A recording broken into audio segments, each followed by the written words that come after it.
آپ حضرات کا جو عنوان ہے ختم نبوت، اس حوالے سے یہ چیز بہت ضروری ہے۔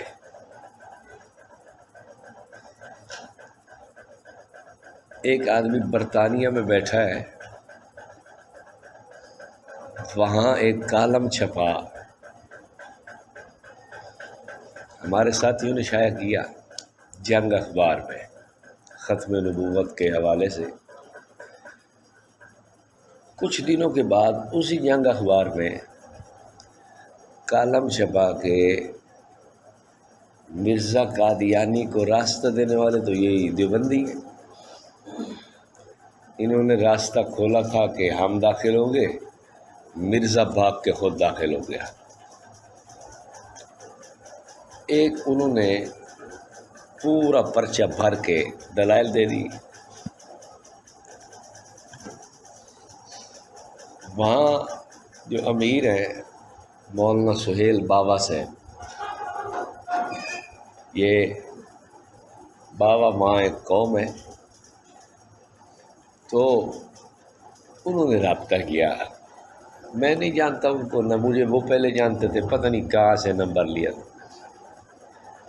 مولانا ہم پریشان ہیں، اس کا جواب کیا کریں؟ اس حوالے سے ہمیں چند الجھنے ہیں اور ان کا جواب ہمیں دیں۔ مجھے اس وقت اندازہ ہوا کہ قادیانیت پر گفتگو اور کام کرنے کے لیے یہ چیزیں بھی ہمیں اپنے ساتھیوں کو بتانی چاہیے۔ قادیانی جتنے بھی اشکالات کرتا ہے وہ اس قسم کے فرق باطلہ کی تحریریں ضرور پڑھتا ہے، اور آپ کے علم میں ہونا چاہیے کہ جب اسمبلی کے اندر بحث چلی تو حضرت مفتی محمود صاحب، غوث الملت والدین حضرت مولانا غلام غوث ہزاروی رحمہم اللہ، دیگر اکابرین، وہاں اس بات کا بھی تذکرہ آیا کہ بریلوی علماء نے تو علماء دیوبند پر کفر کے فتوے دیے۔ آپ لوگوں نے پڑھا ہوگا، یہ ادھر پڑھی ہے، وہ جو ختم نبوت کی وہ پوری کارروائی ہے اسمبلی کی۔ تو مولانا غلام غوث ہزاروی رحمہ اللہ نے فرمایا یہ سب جھوٹ ہے، ٹھیک نہیں ہے۔ اور مفتی صاحب رحمہ اللہ نے فرمایا کہ بات یہ ہے کہ جہاں کچھ صحیح ڈاکٹر لوگ ہوتے ہیں نا، تو وہاں کچھ عطائی لوگ بھی ہوتے ہیں، ایسے پھٹے لگا کے بیٹھے ہوئے ہیں، چلو روزی روٹی چلتی رہے۔ تو یہ جو فتوی تکفیر تھا یہ عطائیوں کی طرف سے آیا ہے۔ گویا کہ قادیانیت اس بات کو ایک بنیاد اپنی بناتی ہے کہ آپ کے خلاف جو فتویٰ کفر آیا ہے تو آپ اپنی جان چھڑانے کے لیے کہیں فسانو کیے جی انہوں نے کافر کہہ چھڑیا ہے۔ بریلویوں نے دیوبندیوں کو کہا ہے، دیوبندیوں نے بریلویوں کو کہا ہے، بریلویوں نے اہل حدیثوں کو کہا ہے، اہل حدیثوں نے بریلویوں کو کہا ہے، اہل حدیثوں کو دیوبندیوں نے کہا، دیوبندیوں نے، تو یہ آپس میں کافر کہتے رہتے ہیں، تو ہمیں کہہ دیا تو کون سی بڑی بات ہے؟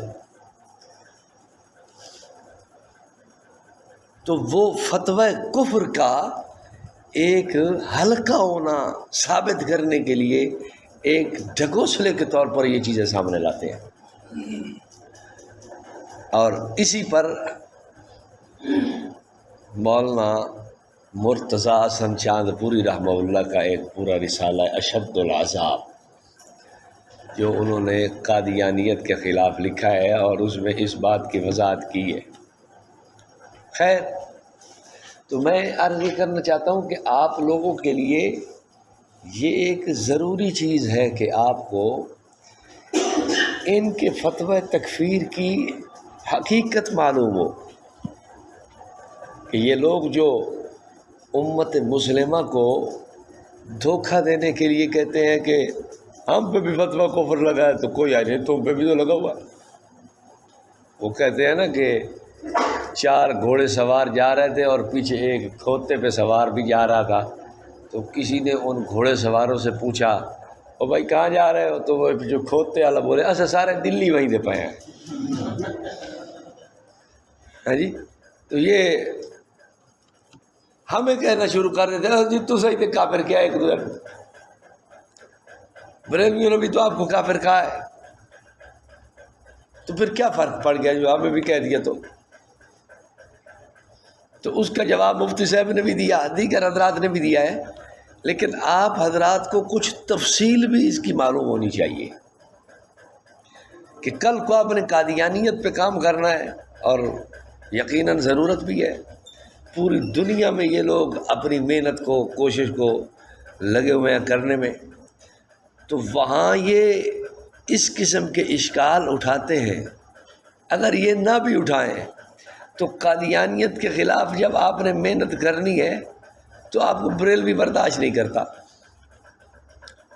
اب دیکھیں، کالم چھپا قادیانیوں کے خلاف، تکلیف بریلویوں کو ہوئی، اور انہوں نے جنگ اخبار میں کالم دوسرے تیسرے دن شائع کر دیا کہ اس کے بنیادی چور ختم نبوت کے تو وہ یہ دیوبندی ہے۔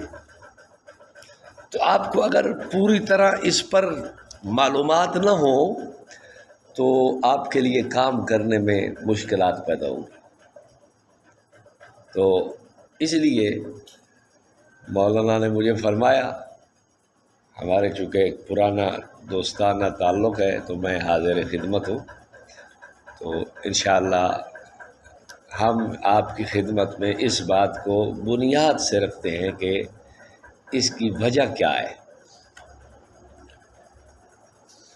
میرے پاس فائل میں کچھ اس پہ موجود ہیں چیزیں، میں نے اس کو حضرت اکاڑوی قدس اللہ سرہ کی گفتگو سے لیا ہے، اور تقریباً باتیں انہی کی ہیں، کہیں میں پھر رہ نہیں سکا، میں نے بھی مشورے کے طور پر چیزیں اندر داخل کر دی ہیں۔ اب کلام تو سارا خلط ملط ہے، لیکن بہرحال اہل فہم سمجھ لیں گے کہ کون سا کلام حضرت کا اور کون سا میرا ہے۔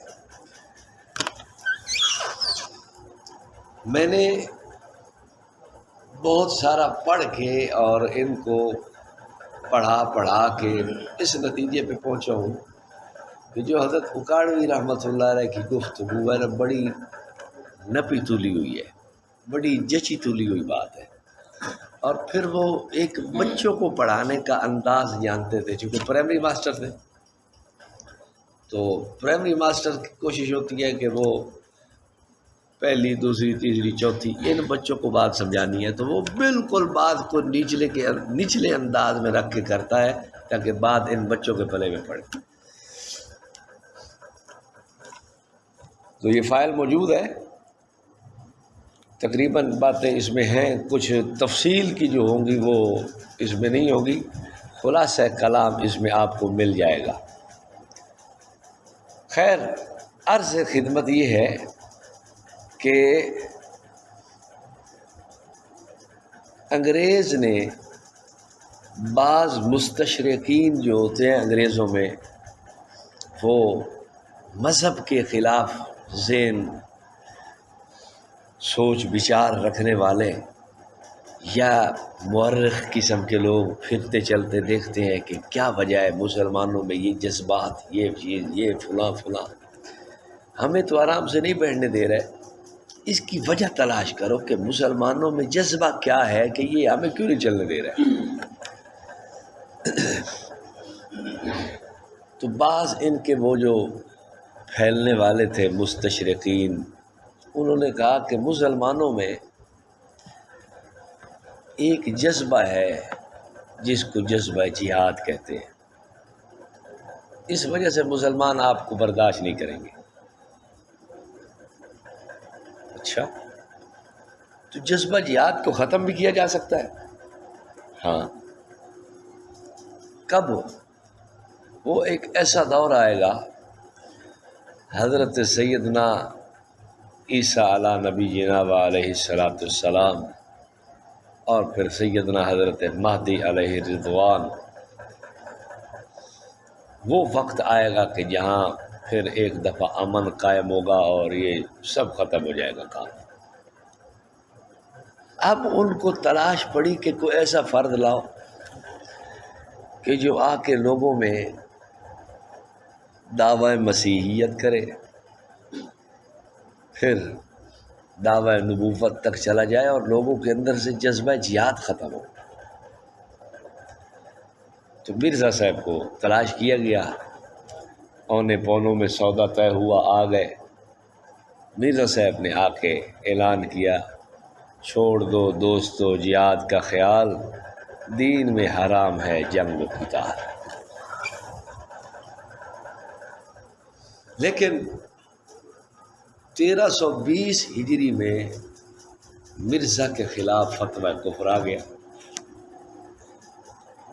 اب مرزا اس کا سارا پروگرام وہ ختم ہو گیا۔ انگریز نے پھر سوچا کہ کیا کیا جائے۔ اب دوسرا بار ایک کرنے کے لیے انگریز نے ایک فرد کو چنا جس کو مولوی احمد رضا خان بریلوی کہتے ہیں، اور مقصد یہ تھا کہ لوگوں کے اندر جہاد کا جذبہ ختم کیا جائے، اور جو جہاد کے ہراول دستہ کے لوگ ہیں ان کو بدنام کرو تاکہ جہاد کا چندہ بند ہو، جہاد والے جو ہیں وہ بدنام ہو جائیں تو جہاد تو خود ہی اپنی جان کی بازی ہار جائے گا۔ اب آپ خود سوچیں، ہمارے بڑے انگریز کے دور میں سکھ سے نہیں رہے، پورے برے صغیر میں جیلیں کاٹی، پورے علاقے کے اندر قید کاٹی، صعوبتیں تکلیفیں برداشت کی، انگریز سے لڑتے رہے، شاملی کے محاذ پہ لڑے، اور مختلف مقامات پر جنگیں، لڑائیاں، جھگڑے، انگریز کی فوج میں بھرتی ہونا حرام، تو سکھ اور چین سے نہیں بیٹھنے دیا۔ حضرت فرماتے تھے کہ نماز پڑھیں، روزہ رکھیں، کسی کافر کے سر میں بھی درد نہیں ہوتا، کسی کی نکسیر بھی نہیں پھوٹتی، اور جب آپ جہاد کی بات کریں گے تو پھر کافر کو موشن لگتے ہیں، پھر وہ بھاگتا ہے کہ کوئی کام خراب ہے، کوئی گولی شولیاں لوں، کوئی ہسپتال، کوئی علاج، کوئی یہ۔ تو آپ کے اکابر وہ لوگ تھے کہ جو جہاد کا ہراول دستہ تھے، اگرچہ ہار گئے، شاملی کے محاذ پر وقتی طور پر شکست ہو گئی، لیکن جذبہ جہاد تو کھڑا ہے نا۔ اس کو ختم کرنے کے لیے یہ دوسرا وار تھا۔ پہلا وار مرزا کا وار ویسے ختم ہوا، کمزور ہو گیا۔ دوسرا وار کہ آپ کے بڑوں کو یہ تصور کرایا جائے کہ یہ لوگ تو خود ٹھیک نہیں ہے، بدنام ہو، چندہ بند ہو، جہاد کا جذبہ ختم ہو جائے۔ اس کام کے لیے مولوی احمد رضا خان کا انتخاب ہوا، اور حضرت جو حج کے لیے تشریف لے کے جا رہے ہیں، جھوٹ بول کے گئے، ماں سے جھوٹ بولا، ٹکٹ والوں سے جھوٹ بولا، اور حج پہ تشریف لے کے گئے۔ ماں سے کیسے فراڈ کیا؟ خود کہتے ہیں ملفوظات حصہ 2 اس کے شروع میں لکھا ہوا ہے کہ حج کا مجھے بڑا تقاضا سوار ہوا، اور میں جانتا تھا کہ نفلی حج ہے، اور نفلی حج بغیر ماں باپ کی اجازت کے حرام ہے۔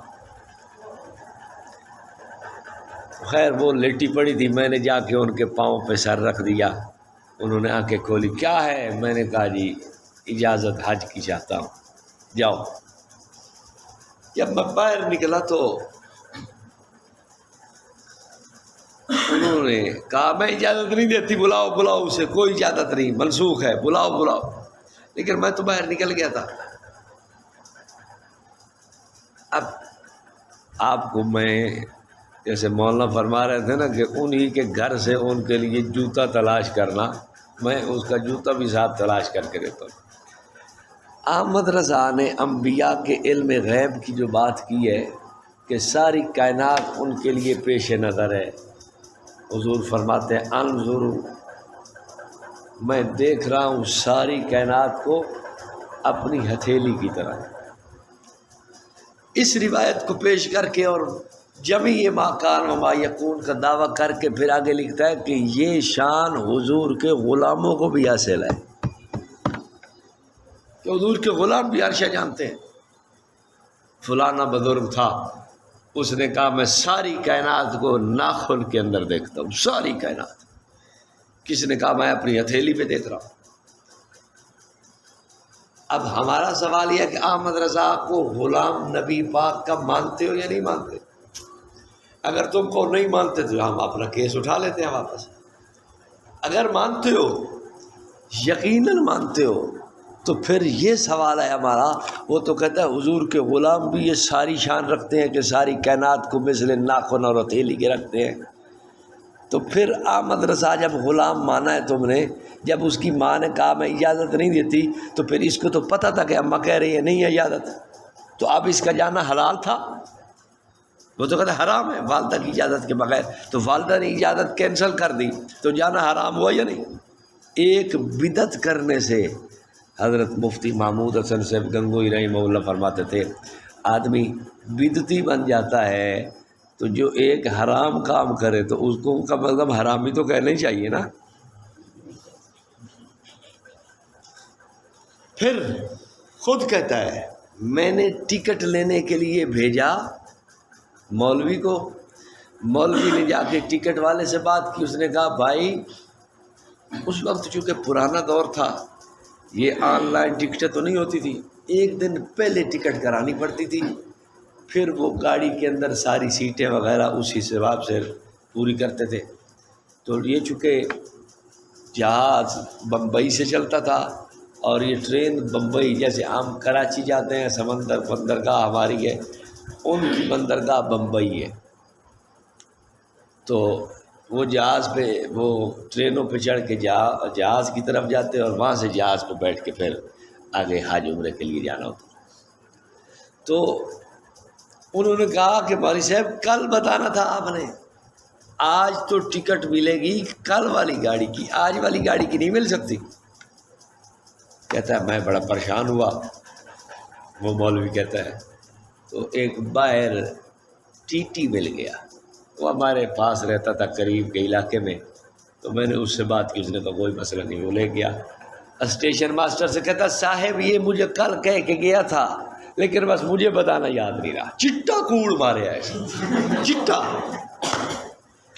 اب آپ خود سوچو، ماں کی اجازت والا بھی حرام کام، کیونکہ یہ جانتا کہ میری ماں نے تو اجازت دے دی، ختم کر دی، اور جھوٹ بول کے ٹکٹ لی پھر بھی حرام۔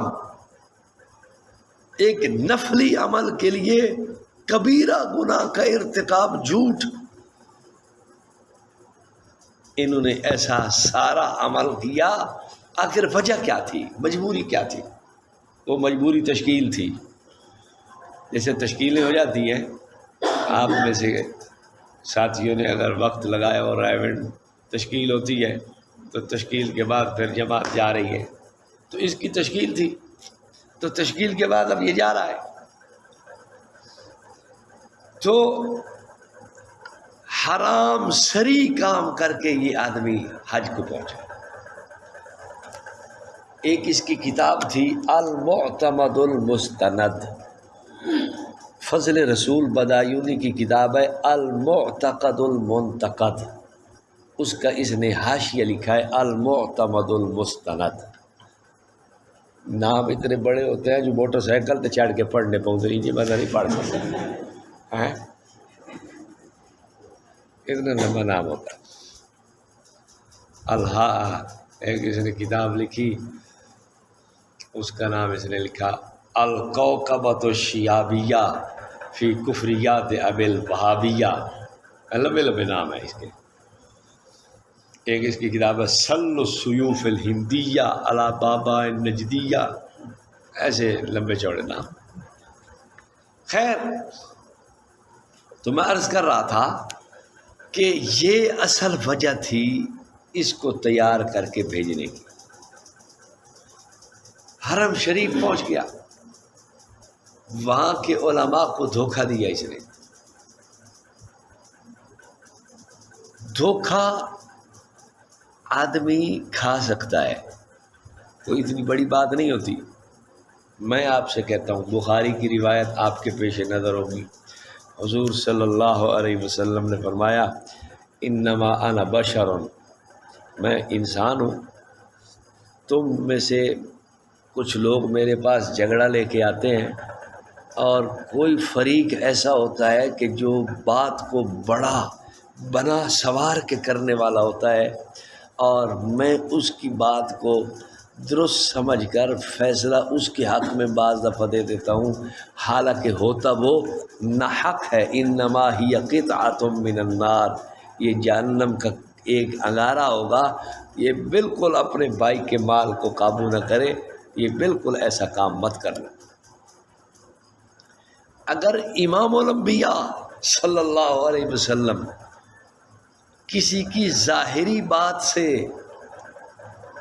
فیصلے کے اندر یوں فرماتے ہیں کہ ہو جاتا ہے، تو حرم کے علماء سے اگر فیصلے کے اندر خطا اور چوک ہو گئی ہے تو وہ کون سی بڑی بات ہے؟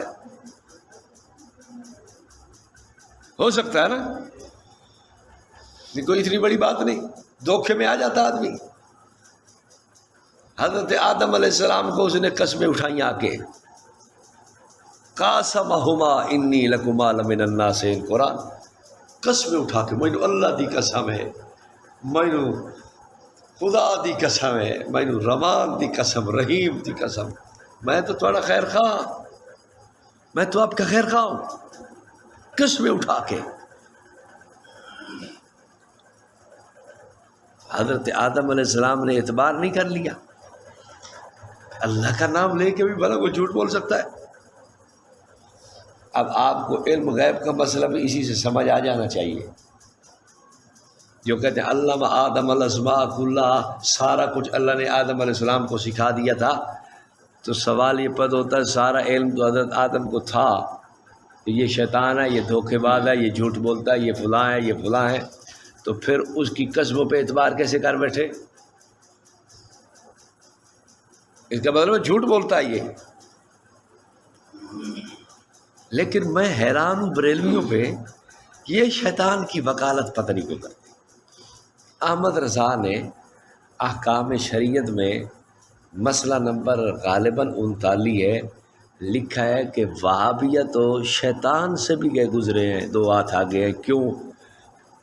وہابیہ جھوٹ بولتے ہیں اور شیطان اپنے لیے کذب کو پسند نہیں کرتا۔ میں کیا بڑا عجیب خان صاحب، تو فارغ آدمی معلوم ہوتا ہے مجھے۔ شیطان نے جھوٹ نہیں بولا، قرآن کہتا قاسمہما انی لکما لمن الناصحین، خیر خواہ تھا۔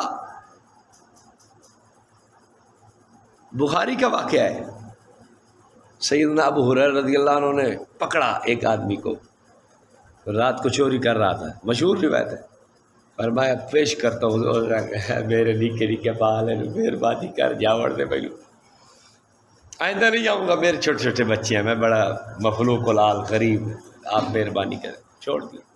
دوسرے دن پھر پکڑا، بڑا بے ایمان ہے، پھر آیا کل ہوتا ہے، او جی بس میں مجبور، میں ہون نہیں آواں گا، میں پیو دی توبہ، میرے دادے دی توبہ، میں نہیں آ سکتا، پھر چھوڑ دی۔ تیسرے دن پھر پکڑا، آج نہیں چھوڑوں، آج حضور کے سامنے پیش کروں گا، آج تو روز افراد بنا لے۔ اس نے کہا مجھے چھوڑ دو، میں ایک آپ کو بات سناتا ہوں، سناؤ۔ جس گھر میں آیت الکرسی پڑھی جائے اس میں شیاطین داخل نہیں ہوتے۔ حضور صلی اللہ علیہ وسلم نے جب واقعہ سنا فرمایا کیا؟ ہاں تھا تو جھوٹا پر بات، عربی والوں نے مقولہ بنا لیا، ان الکذوب قد یصدق، جھوٹا آدمی بھی کبھی سچی بات کرتا ہے۔ جب قرآن بھی کہے کہ جھوٹا ہے، حدیث بھی کہے جھوٹا ہے، تو پھر خان صاحب بریلی والے کو کیا اس کی وکالت کی ضرورت ہے کہ جھوٹ کو پسند نہیں کرتا؟ ہماری زبان میں کوئی اتنے برے آدمی کو اتنی صفائی اور پاک دامنی سے بیان کرے نا، تو لوگ پتہ کیا کہتے ہیں، اور صوفی جی تو بہن دا رشتہ دیونا ہے نو، آپ نے بیٹی کی بیس اس کو دعائے خیر کر کے دینی ہے جو اس کی اتنی صفائیاں دے رہے ہو؟ ایک بندہ برا ہے تو برا ہے، آپ صفائیاں کس بنیاد پہ دے رہے ہو؟ جب اللہ کا قرآن کہے قاسمہما انی لکما لمن الناس، شیطان نے کہا اور یہ سب جھوٹ تھا، حدیث کہے کہ وہ جھوٹا ہے۔ مولانا صاحب آپ کو کیا پریشانی ہے؟ خواہ مخواہ اس کی کیوں آپ اٹھا کے جناب جی ٹیشو پیپر اور صفائیوں پہ لگے؟ نہیں جی نہیں، نہیں جی نہیں نہیں۔ ویسے میں حیران ہوں بریلویوں پہ، شیطان کے اتنے فضائل شروع کرتے ہیں نا، لگتا یہ ہے کہ قاد ان یزوج ابنتہ، قریب ہے کہ اپنی بیٹی کا رشتہ اسے دے دے۔ ان کے یہاں رشتہ ہے بھی ٹھیک، بریلویوں کا شیطان سے رشتہ ہو سکتا ہے۔ احمد رضا نے احکام شریعت میں لکھا ہے، ملفوظات میں بھی ہے،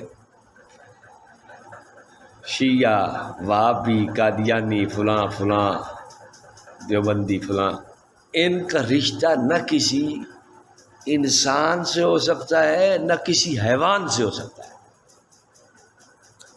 اتنا زیادہ سخت غصے تھا ہم پہ، کہتا ہے ان کا رشتہ نہ کسی انسان سے ہو سکتا ہے نہیں۔ اب آپ نے اتنا تو پڑھا ہے کہ مفہوم مخالف ہاں حجت ہوتا ہے یا نہیں ہوتا؟ ان کے یہاں ہوتا ہے۔ فہارس فتاوی رضویہ صفحہ 105، احمد رضا کہتا ہے قرآن و حدیث میں تو نہیں، باقی صحابہ اور ومن بعدہم ان کے کلام میں مفہوم مخالف حجت ہے۔ میں کہوں یہ پانی نہیں ہے، اس کا مفہوم مخالف کیا ہے؟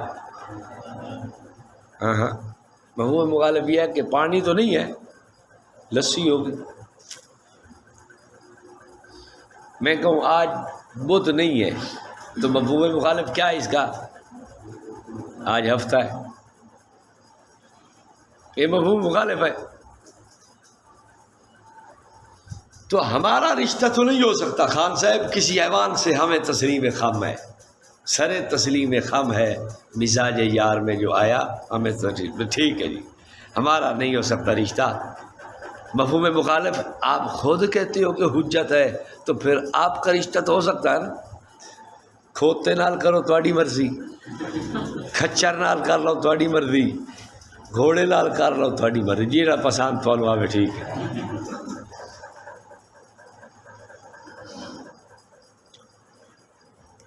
تو خیر میں عرض کر رہا تھا کہ باتوں میں آ جانا، چکنی چپڑی باتوں کے اندر بڑے نیک لوگ بھی بعض دفعہ آ جاتے ہیں، جبے کبے والے بھی آتے ہیں۔ آپ کو پتہ ہے سیدہ حضرت عائشہ رضی اللہ عنہا پر جب تہمت لگی، کس نے لگائی تھی؟ منافق نے، رئیس المنافقین نے۔ اس پروپیگنڈے سے کچھ بندے متاثر اپنے بھی ہوئے تھے۔ بخاری، حضرت مصطح، حضرت حسان، حضرت وحشی رضی اللہ عنہ، غالباً یہ تین نام ہی ہیں، پکے ٹھکے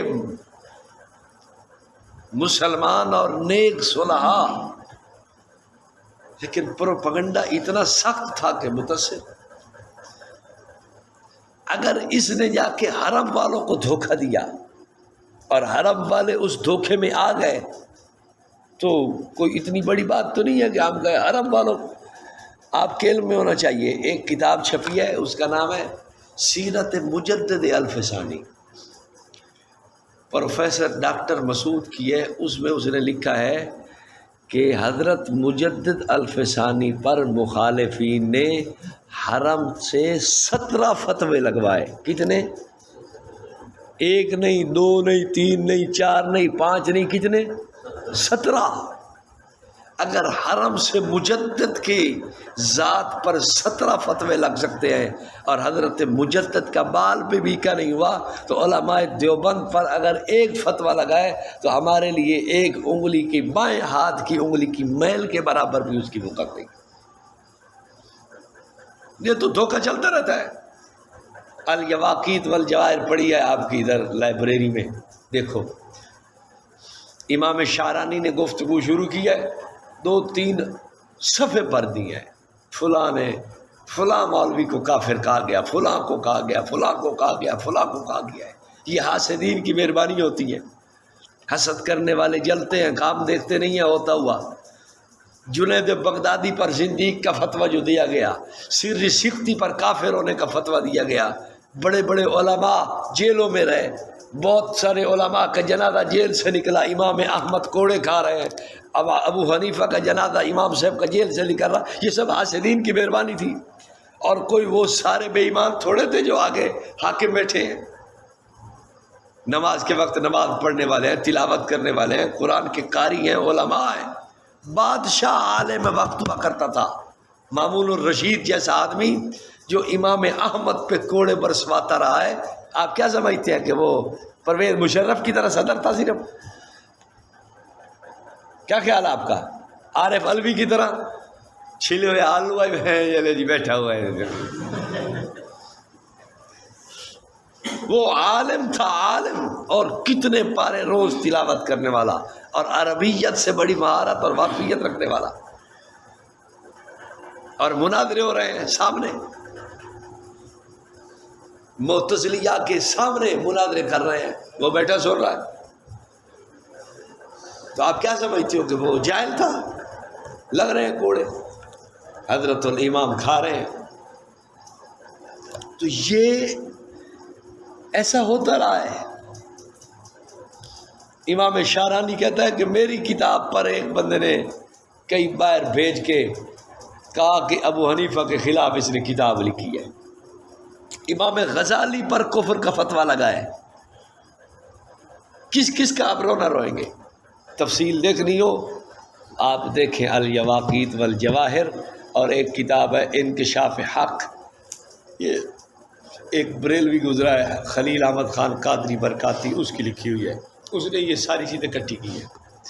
سد الفرار مولوی احمد رضا خان کے بیٹے حامد رضا کی کتاب ہے، اس نے بھی کہا ہے کہ علماء شاکی رہے ہیں اپنے حاسدین سے، حسد کرنے والوں سے وقت کے بڑے بڑے صلحاء خائف رہے ہیں۔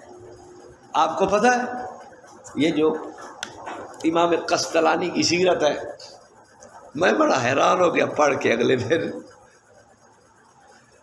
امام سیوطی اور ان کا آپس میں جھگڑا۔ امام سیوطی نے پکڑ لی ایک جگہ کہ قسطلانی نے میری کتاب کا سرقہ کیا، میرا نام بھی نہیں لکھا۔ سیرت کی بڑی مشہور کتاب ہے جس کی شرح امام زرقانی نے لکھی ہے، شرح زرقانی، شرح مواہب اللدنیہ، المواہب اللدنیہ، یہ سیرت کی کتاب ہے۔ امام قسطلانی وہ چھوٹا بندہ ہے، شارح بخاری ہے۔ امام سیوطی ناراض ہیں، یار تو نے میری کتابوں سے نقل کیا ہے، تیرے پاس بیکی کی فلاں کتاب ہے، فلاں ہے، تو پھر تو نے بیکی کے حوالے کیسے نقل کیے؟ یہ تو میرے پاس تھی، میں نے نقل کیا حوالے، تجھے چاہیے تھا کہ تو میرا نام لے کے نقل کرتا۔ شیخ عبدالحق محدث دہلوی کی ایک کتاب ہے زاد المتقین، اس میں یہ ساری تفصیل موجود ہے۔ تو میں حیران ہو گیا پڑھ کے کہ بزرگوں دے حال ویکھو، آپ دے لڑتے کھلوتے ہیں۔ تو وہ امام قسطلانی اپنے شہر سے امام سیوطی کے پاس کتنے میل کا سفر کر کے گئے. دروازہ کھٹکھٹایا, پوچھا کون؟ امام سیوطی نے اندر سے کہا میں غالباً احمد تھا نام, احمد ہوں, قسطلان سے آیا ہوں, ننگے پاؤں آیا ہوں اور آپ سے معافی مانگنے آیا ہوں. امام سیوطی نے کہا ٹھیک ہے تو یہ معافی ہے, بس یہیں سے لوٹ جا, آئندہ میرے ساتھ کوئی ملاقات نہ کر. دروازہ ہی نہیں کھولے, ابو وہی نہیں کھولے بابا جی. تو میں عرض کر رہا ہوں کہ حاسدین کے حسد سے کون بچا رہا ہے؟ حضرت مجدد جیسا آدمی نہ بچا, شاہ عبد العزیز جیسا آدمی نہیں بچا. کس آدمی کو آپ کہیں گے؟ امام احمد جیسا آدمی نہ بچا. سارے بڑے بڑے حاسدین کے حسد سے شاکی رہے. وَكَذَلِكَ جَعَلْنَا لِكُلِّ نَبِيٍّ عَدُوًّا شَيَاطِينَ الْإِنسِ وَالْجِنِّ. انبیاء کی شان تھی, ان کے لیے مخالفین کا ایک گروہ کھڑا ہے, اور جو انبیاء کے متبعین تھے ان کا بھی یہ حشر ہوا ہے. ہر بڑے آدمی کو آپ دیکھیں کس طرح وہ ایک تختہ مشق بنا ہے, کس طرح وہ بسمل کی طرح تڑپتا رہا ہے. تو اگر ہمارے اوپر بھی ایسے حادثوں نے کوئی چکر چلائے ہیں تو اس سے ہمیں پرواہ نہیں ہے, ہم ان کے فتووں کو جوتے کی نوک پہ رکھتے ہیں, ہمیں کیا ٹینشن ہے. تو خیر, مکہ کے مفتی ان سے اس نے دستخط کرائے, مدینہ کے مفتی ان سے دستخط کرائے. 4 علماء کی عبارتیں اس نے چھانٹی. حضرت نانوتوی قدس اللہ سرہ, ان پر الزام لگایا ختم نبوت کے انکار کا. یہ باتیں اس میں لکھی ہوئی ہیں, جو باتیں نہیں لکھی ہوئی تھی وہ میں کر بیٹھا ہوں, آپ نے وہ لکھی نہیں ہے. جو لکھی ہوئی ہے آپ وہ لکھنے لگے ہو, یہ اس میں لکھی ہوئی ہے, یہ آپ کو دوں گا, آپ اس کی کاپی کروا لیں گے. ان پہ ختم نبوت کے انکار کا الزام. حجت الاسلام قطب الارشاد فقی النفس حضرت گنگوئی قدس اللہ سرہ پر اللہ کو جھوٹ بولنے کا الزام. یہ کہتا ہے اللہ جھوٹ بولتا ہے. حضرت مولانا خلیل احمد صاحب سہارنپوری رحمہ اللہ پہ یہ الزام کہ یہ کہتا ہے شیطان کا علم حضور کے علم سے زیادہ ہے. اور حکیم الامت حضرت مولانا اشرف علی تھانوی رحمہ اللہ پر یہ اعتراض کہ یہ کہتا ہے حضور کا جتنا علم ہے وہ تو کتے بلے یہ جانوروں کو, یہ ان سب کو حاصل ہے. مکہ کے مفتیوں نے دستخط کیے, مدینہ والوں کے پاس ہے, انہوں نے کہا, مکہ والوں نے کر دیے, انہوں نے بھی کر دیے. اور ایک بات اور کرتا جاؤں, تکفیر کے مسئلے پر بڑوں سے غلطی ہو جاتی ہے, یہ کوئی اتنی بات نہیں ہے. میں سب سے بڑا نام پیش کر سکتا ہوں اس امت کے اندر تو سیدنا حضرت عمر کا کر سکتا ہوں. جلالی طبیعت کے آدمی ہیں. حضرت حاتب بن ابی بلتا بخاری کا واقعہ ہے, خط لکھا تھا کافروں کو, مکہ والوں کو, کہ مکہ فتح ہونے لگا ہے. حضور صلی اللہ علیہ وسلم نے حضرت علی سے فرمایا, ایک دو اور ساتھ لو, جاؤ فلاں مقام پر تمہیں ایک عورت ملے گی, اس سے جا کر خط ہے وہ لے کے آؤ. حاتب کا خط ہے. بریلوی کہتے لے یہی تو علم غیب ہے. اس کو علم غیب نہیں کہتے, اس کو غیب کی اطلاع کہتے ہیں. علم غیب اس کو نہیں کہتے, غیب کا اظہار کہتے ہیں. علم غیب اسے نہیں کہتے, اس کو غیب کا انباء کہتے ہیں, غیب کا ایحاء کہتے ہیں. وحی ہے, غیب کی خبر ہے, غیب پر اطلاع ہے, غیب کا اظہار ہے. یہ چیزیں اور ہیں, علم غیب اور ہے. اس پر وقت ملا تو میں انشاءاللہ کچھ تھوڑا موٹا ان عنوان کو بھی آپ کے ذہن میں ڈالوں گا تاکہ آپ کسی گفتگو میں پریشان نہ ہو جائیں. کسی آدمی کی بات سنیں کہ حضور نے تو یہ خبر دی تھی, دیکھو کل آئے گا. وہ جو چور تھا حضرت ابو ہریرہ نے پکڑا, حضور نے فرمایا ابو ہریرہ رات پھر آئے گا, وہ آ گیا. تو حضور کو تو پتہ ہے. تو ایسی چیزوں سے آپ پریشان نہ ہو جائیں. یہ غیب کی خبریں ہیں, غیب کی اطلاعات ہیں, غیب کی انباء ہیں. حضور نے فرمایا فلاں جگہ پہ آپ کو ملے گی, اس سے خط لے لینا. سیدنا حضرت علی پہنچے، وہاں عورت جا رہی تھی اٹھنی پہ، روکا، اس نے کہا کیا بات ہے؟ خط دے دو۔ اس نے کہا تلاشی لے لو، سارا سامان تمہارے سامنے آیا، میں کھڑی ہوں، لے لو تلاشی میرے پاس۔ تلاشی سامان کے لیے کوئی نہ۔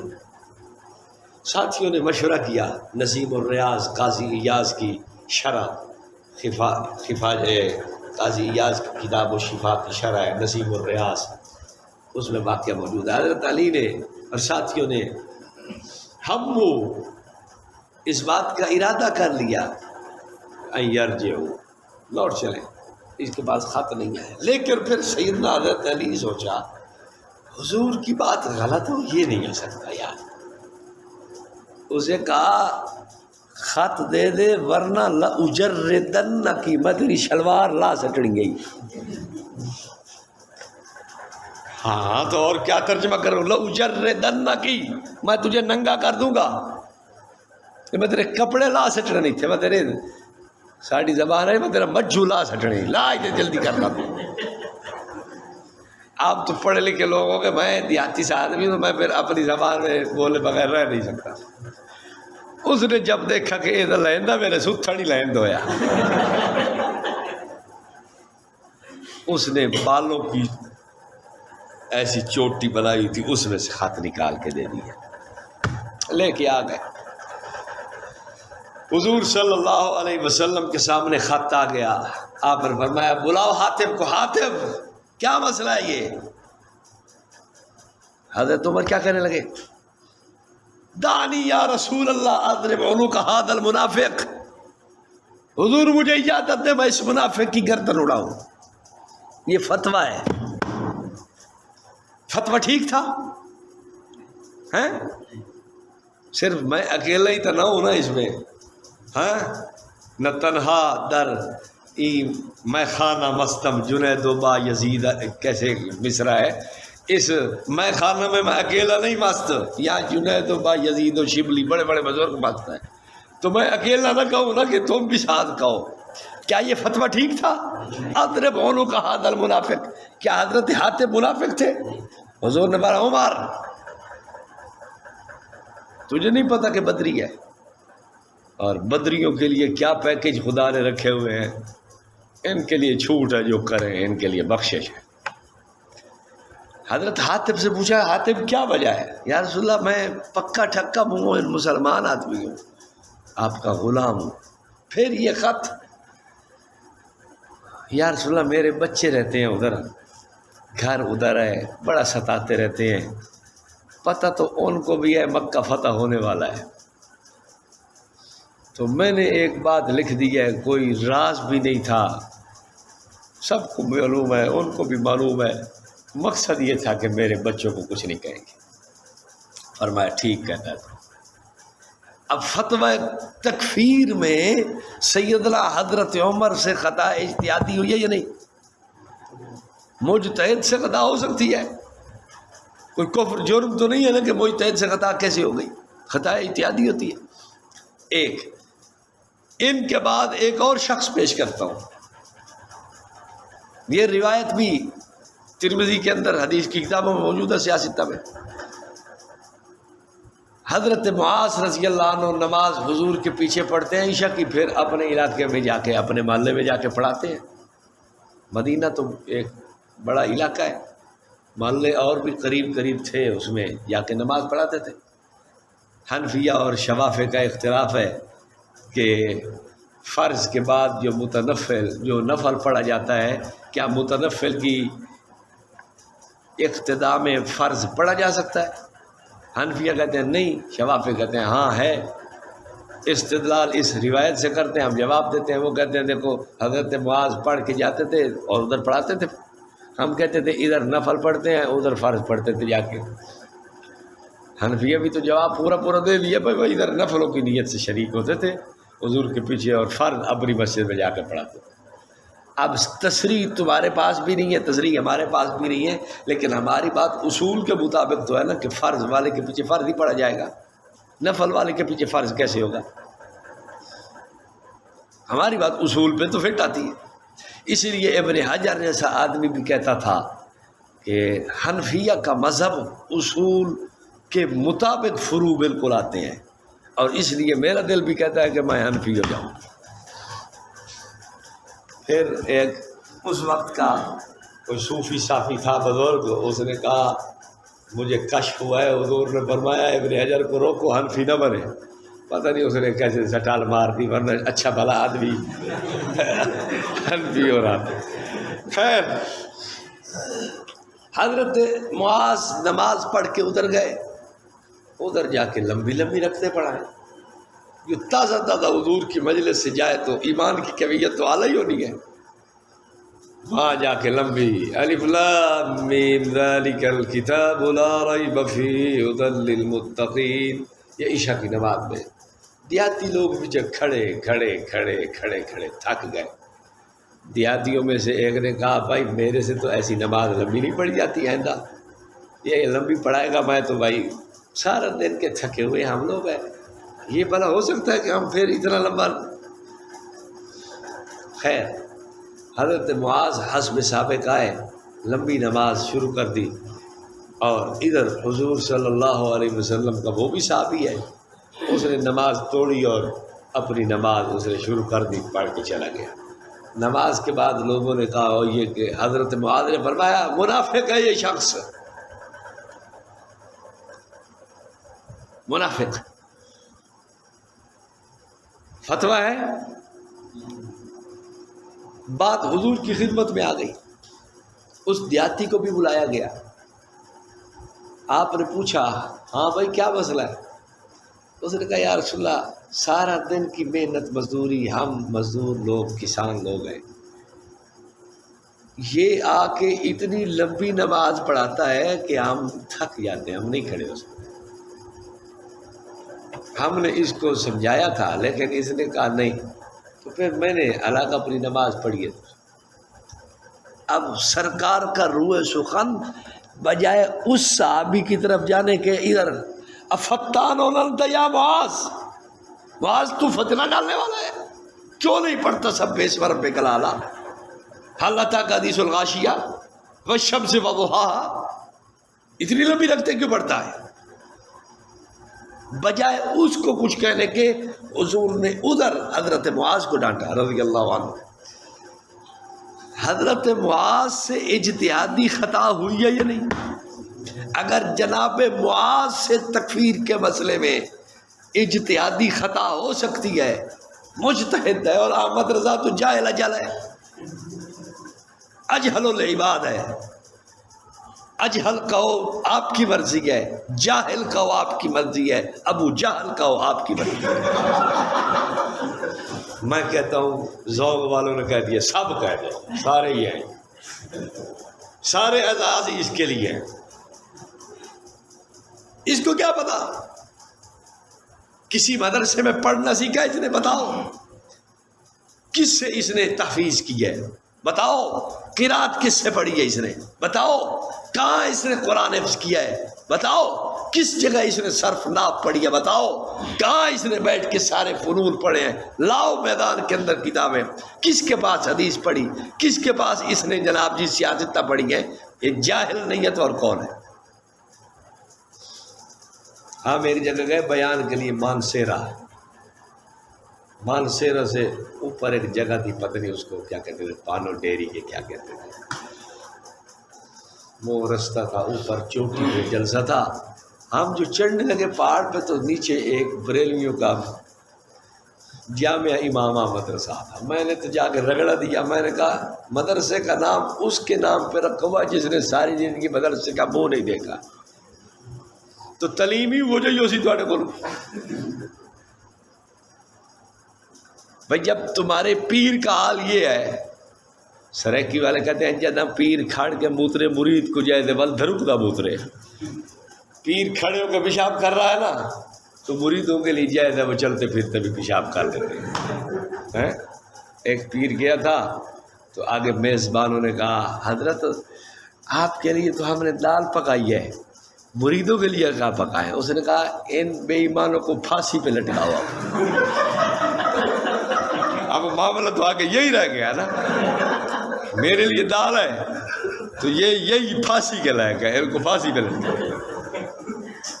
جب احمد رضا کے علم کا یہ حال ہے، پڑھا نہیں تو تمہارے پاس کہاں سے ادارہ اس کے نام پہ تم بنا کے بیٹھے ہو علم آ جائے گا؟ اذا کان رب البیت بالدف مولعا، جب گھر کا سربراہ صرف دف کا شوقین ہو تو نچلے تو پھر ناچنے کودنے والے اور پھر بھنگڑا ڈالنے والے سارے ہوں گے۔ تو خیر میں عرض کر رہا تھا، مجتہد آدمی سے تکفیر کے فتویٰ میں خطا ہو سکتی ہے۔ یہ تو مجتہد بھی نہیں، یہ تو عالم بھی نہیں، فاضل بھی نہیں۔ فاضل بریلوی کہتے ہیں، ویسے لوگ کہتے ہیں فاضل تو کہتے ہو، ہاں ہم کہتے ہیں فاضل فضول سے ہے نا یہ، اور اس کا ادراک ان کو بھی ہے۔ ان کی ایک کتاب چھپی ہے، اس کا نام ہے مفتی اعظم نمبر ایک، خاص موٹی سی کتاب شائع کی ہے۔ اس میں انہوں نے کہا ہے کہ اعلیٰ حضرت کو فاضل بریلوی نہیں کہنا چاہیے، ورنہ جو مخالفین ہیں نا یہ فاضل کا معنی اور کچھ لیں گے۔ میں نے ایک جگہ تقریر میں کہا تھا، میں نے کہا تم یہ مت بھولو کہ ہم فاضل بریلوی کہہ رہے ہیں، فاضل فضول سے مان لو، فاضل فضلے سے مان لو، آپ کی مرضی۔ یہ بھی ٹھیک ہے نا، فضلہ اور فاضل اور فضول ان کا سب کا مادہ تو ایک ہی ہے نا۔ تو یہ آپ خوشی سے نہ بھولیں گے ہم نے آپ کے اعلیٰ حضرت کو فاضل بریلوی کہا ہے۔ تو تکفیر کے فتویٰ میں یہ تو اس کی تو حیثیت ہی کوئی نہیں کہ جس فتوے کو تم اٹھا کے پھر رہے ہو۔ بڑے بڑے اس تکفیر کے میدان کے اندر ان سے چوک ہو گئی، اجتہادی خطا کر گئے، تو تم کون ہو؟ تمہارے فتوے کی حیثیت کیا ہے کہ ہم اس فتوے کو اٹھا کے سر پہ رکھیں؟ خیر، حرم شریف کے اندر یہ جو لے گیا، کتنے بجے چھٹی ہوتی ہے آپ کی؟ 12 بجے؟ اچھا چلو 12 تک چھوڑ دیں گے۔ وہاں کے علماء نے اعتبار کیا، جیسے نیک صالح لوگ ہوتے ہیں وہ ہر ایک پر اعتبار کرتے ہیں کہ یہ اچھا آدمی ہوگا، ان کا آئینہ دل کا صاف ہوتا ہے تو وہ سمجھتے ہیں یہ بے ایمان بھی اسی طرح ہوگا۔ جیسے حضرت آدم علیہ السلام جیسے پاک صاف طاہر طیب مطہر نے شیطان کے بارے میں گمان کیا کہ بھلا اللہ کا نام لے کے بھی کوئی جھوٹ بول سکتا ہے، اچھا آدمی لگتا ہے، اس کی بات مان لیتے ہیں۔ تو مکہ میں جو بیٹھے ان لوگوں نے بھی اعتبار کیا، حالانکہ اصول کی بات یہ تھی کہ مکہ والوں کو چاہیے تھا کہ وہ کہتے اصل عبارتیں لاؤ، اصل کتابیں ہمیں دو، ہم پڑھتے تو ہیں، اپنے معتمد علماء تلاش کرتے، ان سے ترجمہ کراتے، کتابوں کو خود ملاحظہ کرتے، سیاق و سباق سے سارا پڑھ کے پھر فیصلہ کرتے۔ لیکن ان لوگوں نے بھی صرف اور صرف عقیدت میں ڈوبے کہ بہت بڑا شیخ معلوم ہوتا ہے۔ جیسے شیطان پہ لوگ اعتماد کر گئے، اس پہ بھی اعتماد کر لیا، اور انہوں نے یہ اصول بھی چھوڑ دیا کہ کسی کی بات کو پرکھنا اور اس کو جانچنے کے لیے اس کی اصل بات تو دیکھنی چاہیے۔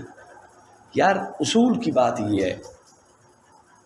اچھا ایک اور بات آپ کو عرض کرتا ہوں، اصول کی بات یہ ہے، میرے اوپر جنگ والوں کو اعتراض ہے، مثال دے رہا ہوں، اللہ کا فضل ہے ابھی تک تو کوئی نہیں ہے، یہ اعتراض ضرور ہے کہ یہ سخت آدمی ہے، بدعات کے خلاف بڑا سخت ہے، لیکن اور کوئی میرے اوپر ان کو اعتراض ابھی تک نہیں ملا، یہ وہ ایسا کام کرتا ہے، ویسا کرتا ہے، یہ کرتا ہے، وہ کرتا ہے، یہی ان کو میرے اوپر اعتراض ہے۔ اللہ تعالیٰ حفاظت رکھے ہم سب کی۔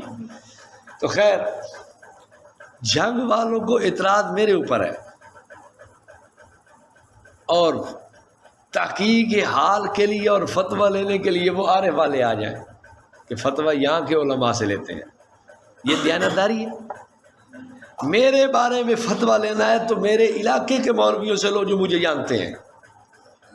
کسی کی حیثیت اور ذات کو وہی بہتر سمجھتا ہے جو اس کی ذات سے واقف ہے۔ آرے والے والوں کو کیا پتہ کہ میں کون ہوں؟ میں تو 2 دفعہ آیا ہوں، پچھلے سال آیا تھا، اب آیا ہوں، یا کبھی گاڑی پہ گزرتا آگے قبولے کی طرف گیا، باول نگر گیا، گزرتے ہوئے گزر گیا، بس نہ عارف والا میں میرے ساتھ کسی کا کوئی تعلق نہ رابطہ، مجھے تو جان پہچان ہی نہیں۔ یہ ایک چال اور دھوکہ بازی ہے۔ میرے بارے میں فتویٰ لینا ہے تو میرے جنگ کے مدارس سے لو، ان مفتیان سے لو جو مجھے جانتے ہیں، وہ سمجھیں گے کہ یہ بات اس کے بارے میں ٹھیک ہے یا غلط ہے۔ میرے محلے سے پوچھو میرے بارے میں، یہ آدمی کیسا ہے، اس کا اٹھنا بیٹھنا کیسے آدمی سے ہے، کیا اختلاط ہے، کون آتا جاتا ہے اس کے پاس، بول چال کیسا ہے، اس کی زندگی کا گزران کیسا ہے، اس کے گھر کے حالات کیسے ہیں، میرے ہمسائے بتائیں گے۔ میرے بارے میں پوچھنا ہے تو عارف والا سے پوچھو، میرے بارے میں پوچھنا ہے تو قبولہ کے علماء سے پوچھو، میرے بارے سے پوچھنا ہے تو باول نگر کے علماء سے پوچھا جائے۔ اس کا مطلب ہے کہ اس آدمی کے دل میں کوئی کالا ہے، اور پہچان وہی سکتا ہے جو اس کو پوری طرح جانتا ہو کہ یہ کیسا آدمی ہے۔ احمد رضا خان کی چال دیکھو، فتویٰ لینے کے لیے حرم پہنچ گیا، فتویٰ لینے کے لیے یہاں کیوں نہیں پھڑکا، دلی کے علماء کے پاس جاتا کہ یار ان کی یہی بات ہے، مراد آباد جاتا علماء کوئی نہیں تھے، رامپور جاتا وہاں علماء نہیں تھے، برے صغیر علماء کا ایک بہت بڑا سمرقند و بخارا تھا وقت کا، وقت کے جید اساتین علم اور جبال علم اور فحول العلم موجود تھے، سب کو چپ کر کے چھوڑ کے حرم پہنچا ہے۔ اگر کیا وجہ کیا ہے، دال میں کالا کیا ہے، یہ تو ساری دال ہی کالی لگتی ہے، کیا اس کے ذہن میں شرارت اور اس کے ذہن میں خباثت تھی؟ مجھے جانتا ہے تو جھنگ کا آدمی، تو جھنگ والوں سے پوچھو، میرے محلے سے پوچھو، میرے ہمسایوں سے پوچھو۔ جو آدمی رشتہ کرنا چاہے نا، اپنی بیٹی کا رشتہ کرنا چاہے کسی کے ساتھ، تو ان لوگوں کو دیکھے، پرکھے، ان کے ماحول علاقے کو پرکھے، ان کے ہمسایوں سے پوچھے یار یہ کیسے آدمی ہے، شریف آدمی ہے، ادھر سے پوچھے شریف آدمی، اچھے آدمی ہے، نمازی ہیں، نماز کے لیے آتے جاتے ہیں، ان کا کوئی ہم نے محلے کے اندر ایسا کردار نہیں دیکھا کہ کبھی کسی عورت کو چھیڑا ہو، کبھی کسی لڑکے کے ساتھ کوئی ان کی اس طرح کی کوئی بات سنی گئی، ایسے نہیں ہے، شریف آدمی، اپنے کام سے کام رکھتے ہیں، بس آدمی مطمئن ہو جاتا ہے کہ علاقے والے لوگ اس سے مطمئن ہیں۔ اور اس کا حال دیکھو، جو جانتے نہیں علماء دیوبند کے بارے میں، ان سے فتویٰ لینے گیا بیٹھا ہے۔ ایک آدمی گزرا، روایت موجود ہے سنن کبریٰ للبیہقی کے اندر، تجلیات صفتر میں مولانا شیخ حضرت امین رحمہ اللہ نے بھی نقل کی ہے۔ ایک آدمی گزرا، حضور نے پوچھا اس کو جانتے ہو؟ دوسرے شخص نے کہا جی ہاں میں جانتا ہوں۔ کیا نام ہے اس کا؟ نہ تو بھائی کوئی نہیں پتہ، کہاں رہتا ہے؟ یہ میں کوئی نہیں پتہ۔ تو فرمایا آپ پھر جانتے کیسے ہو؟ بھائی جو جانتا نہیں ہے وہ اس کے بارے میں کیا رائے دے سکتا ہے؟ جانتا ہے جو، ان سے آپ پوچھتے نہیں، جو جانتا نہیں ان سے آپ جا کے مشورہ کر رہے ہو، ان سے فتویٰ لے رہے ہو۔ سازش کیا ہے؟ آپ کے ذہن میں خباثت اور پروگرام کیا ہے؟ وہ خباثت اور پروگرام یہ تھا 1320 ہجری کے اندر جب لگا ان پہ فتویٰ مرزائیوں پہ، اب یہاں سے جو حاجی جاتے تھے وہ حرم کے علماء کو وہ دکھاتے تھے فتوے، اور ان سے بھی کہتے تھے حضرت آپ بھی گوگی مارتے دستخط کرتے، وہ بھی دستخط کرتے تھے۔ تو مرزے کے کفر کا چرچا تھا۔ اس نے کیا کیا؟ پہلے نمبر پر مرزے کو رکھا اپنے فتوے میں، پہلے مرزا قادیانی کو لے آیا، اس کی عبارتیں یہ وہ کر کے پھر آگے وہابیہ کا تذکرہ چھیڑ دیا اور لکھا منہم، ان میں سے۔ دیکھنے والوں کو شک پڑے کہ یہ کہہ رہا ہے مرزائیوں میں سے، ایک قاسم ننوتوی، ایک گنگوئی، ایک امبیٹوی، ایک تھانوی، یعنی یہ انہی مرزائیوں میں سے ہیں۔ اب آپ بتائیں جب عرب کے لوگ اس کو دیکھیں کہ یہ منہم کہہ رہا ہے کہ انہی میں سے ہے، صرف نام بدلے ہوئے ہیں، چہرے بدلے ہوئے ہیں، بات وہی ہے۔ پہلے مرزا قادیانی کے ختم نبوت کا انکار اور ساتھ پھر وابیہ اور منہم کہہ کر اشارہ بھی کر دیا انہی میں سے ہے، اور وہ حضرت نانوتوی کو پیش کرتا ہے کہ ختم نبوت کا منکر ہے۔ تو ان لوگوں نے اس پہ فیصلہ یہی کیا کہ یہ انہی میں سے ہے تو پھر یہ وہی ہوگا۔ یہ تھی دھوکے کی وجہ کہ وہاں گیا ہے یا نہیں گیا، یا تو جانتا ہے، بچہ جانتا ہے قاسم العلوم کون ہے۔ ہندوستان کے علماء تو واقف ہیں کہ مولانا نانوتوی کون ہے۔ لکھنؤ سے پوچھو، رامپور سے پوچھو، مراد آباد سے پوچھو، آپ کسی علاقے میں پھیل جاؤ جہاں علماء کا جمع غفیر ہے، سب کو پتہ ہے کہ مولانا نانوتوی کس کا نام ہے، جس نے رڑکی کے میدان پر عیسائیت سے جا کے مباحثہ کیا، میلہ خدا شناسی، شاہ جہان پور، دیگر کئی مقامات پر جا کر عیسائیت اور پنڈت اور پادریوں کو لاجواب کیا۔ دنیا جانتی تھی کہ مولوی قاسم کون ہے۔ ادھر تو نہیں گیا، چپ کر کے تھیلا بغل میں اور جا رہا ہے سیدھا حرم۔ اور آپ تصور کر سکتے ہیں مرزا قادیانی سے بھی 2 قدم آگے ہے۔ آپ کی المحنت میں لکھا ہوا ہے کہ یہ مسیح قادیانی سے کچھ کم نہیں ہے۔ احمد رزاق اس قادیانی سے کچھ بھی کم نہیں ہے۔ دیکھو یہ حضرت سہارنپوری کا فیصلہ ہے، ان کی اجتہادانہ نظر تھی، نظر بصیرت اور چشم بصیرت سے انہوں نے یہ بات سمجھائی ہے کہ یہ مسیح قادیانی سے کچھ کم نہیں ہے۔ اور حضرت نے پھر اس پہ خوب لتاڑا، اور حضرت فرماتے تھے اکھاڑوی رحمہ اللہ کہ یہ مرزا سے بھی 2 قدم آگے ہے، خود مرزا سے 2 قدم آگے ہے، ہم تو نہیں۔ کیوں؟ مرزا قادیانی نے جھوٹ بولے ہیں قادیان میں بیٹھ کے، اور اس نے جھوٹ بولے ہیں مکہ اور مدینہ میں بیٹھ کے۔ اس نے دھوکے دیے ہیں قادیان میں بیٹھ کے، اس نے دھوکے دیے ہیں حرم میں بیٹھ کے، جہاں جو مارنے کی اجازت نہیں تھی، جہاں کسی نفس کو بغیر تکلیف کے کسی وجہ سے اس کو مارنے کی اجازت نہیں تھی، گھاس توڑنے کی اجازت جہاں نہیں تھی، ایسے مقدس ماحول کے اندر اتنے جھوٹ بولا ہے۔ اور یاد رکھنا، ایک آدمی اپنے گھر میں گناہ کرتا ہے، اس گناہ کا وبال اپنی جگہ پہ، گناہ کی سزا اپنی جگہ پہ، اور ایک آدمی وہی گناہ مسجد میں کرتا ہے، گناہ کا فرق ہے یا نہیں؟ وبال زیادہ ہے یا نہیں؟ اگر وہی گناہ جامع مسجد میں کرے اور اگر وہی گناہ جا کر حرم شریف، حرم مکی میں کرے، جیسے نیکی کا اجر وہاں اس حد تک بڑھ گیا کہ ایک نماز اتنے اجر پہ پہنچ چکی ہے، وہاں گناہ کا بھی اسی طرح معاملہ اونچا ہو چکا ہے۔ اس نے وہاں بیٹھ کے بولے ہیں، مرزا قادیانی سے تو آگے ہے۔ مسیلمہ کذاب نے یمامہ میں بیٹھ کے سب جھوٹ اور کذب اور دجل کی کہانی لکھی اور ٹوری ہے اور پڑھائی ہے اور سمجھائی ہے، اپنی نبوت کا اعلان کیا، جھوٹا دعویٰ جو کیا یمامہ میں بیٹھ کے۔ اور اس اعلیٰ حضرت کو، چونکہ اعلیٰ حضرت تھے نا، یہ کام تو کسی اعلیٰ حضرت کا ہو سکتا ہے، چھوٹے آدمی کا تو کام نہیں۔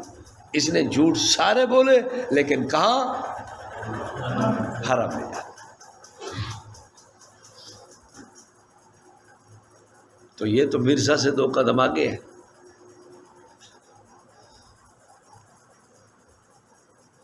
ہائے ہائے ہائے، یہ تھی ان کی، یہ میں آپ کو جو ایک بنیادی چیز عرض کی ہے کہ تاکہ آپ کے ذہن میں تاریخ ہو کہ ہوا کیا ہے۔ اور یہ اس طرح ادھر سے فتویٰ لے آیا، اور فتویٰ لانے کے بعد پھر کئی سال اس کو چھپائے رکھا، پھر اس کو شائع کر دیا، حسام الحرمین علی منحر الکفر والمین کے نام سے۔ حسام تلوار، حرمین کی تلوار، منحر نہر کو کہتے ہیں کفر کی گردن اور جھوٹ کی گردن پر، یہ اس کی تلوار تھی۔ پھر ہمارے حضرات نے اس کے جوابات لکھے۔ حضرت مدنی رحمہ اللہ نے جواب لکھا، الشہاب الثاقب علی المسترق الکاذب، مسترق چور کو کہتے ہیں، کاذب جھوٹے کو کہتے ہیں۔ شہاب ثاقب انگارہ آگ کا، وہ اس پر جو چور بھی ہے، عبارت چوری کی تھی نا، ادھر سے چوری کر، ادھر سے آگے تفصیل میں ساری باتیں عرض کرتا ہوں۔ تو چوری کر کے عبارتوں سے ایک مجموعہ تیار کیا تھا، تو حضرت نے یہ جواب لکھی۔ اور ادھر حضرت مولانا خلیل احمد سہارنپوری رحمۃ اللہ علیہ کو ادھر حرمین کے علماء نے سوالات بھیجے، اس کا جواب حضرت نے لکھا، المہند علی المفند، ہندی تلوار جھوٹے کے گردن اور جھوٹے کے سر۔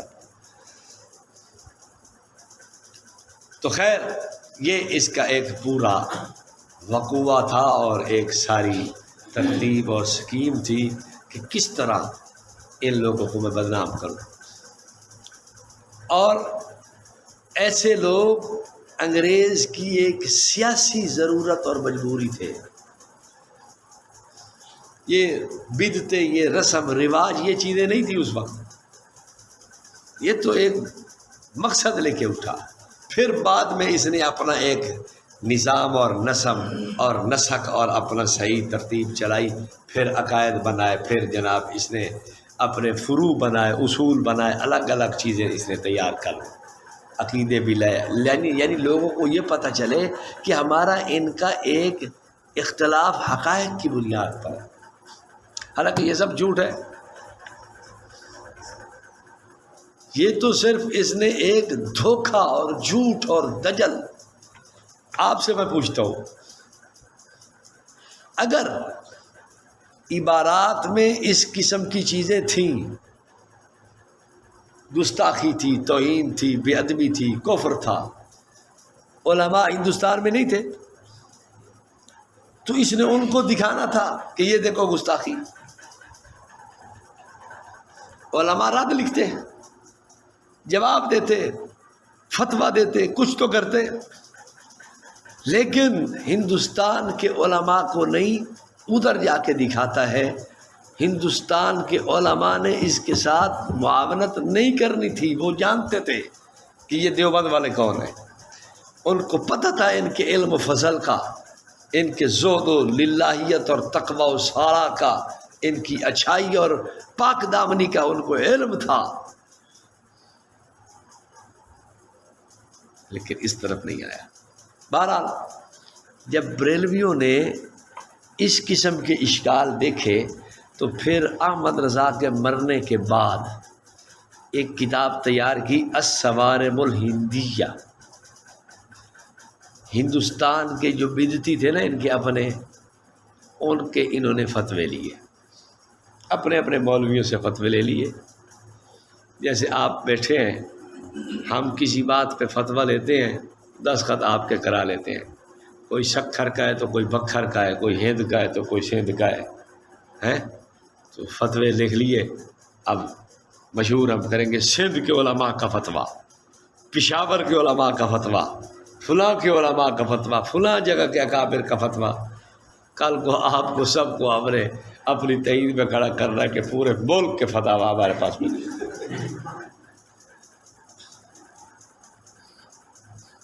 اور یوں کتابیں چھپی ہیں، شاید آپ نے نہیں دیکھی، میں نے دیکھی ہے۔ تو خیر اپنے لوگوں کو اکٹھا کر کے انہوں نے فتویٰ بنا دی، الصوارم الہندیہ۔ پھر ہمارے علماء نے بھی حرکت کی، اور ایک صاحب تھے، انہوں نے کتاب لکھی براءۃ الابرار عن مقاعد الاشرار، اور اس میں تقریباً 600 علماء ہندوستان کے بڑے بڑے، ان سب کی تصدیقات نہیں کہ علماء دیوبند بڑے اعلیٰ درجے کے مسلمان اور بڑے پکے ٹھکے قسم کے لوگ ہیں، ہرگز ان کے عقائد وہ نہیں ہیں جو عقائد غلط لوگوں کے ہیں، ان کے عقائد 100% اہل سنت والجماعت کے مطابق۔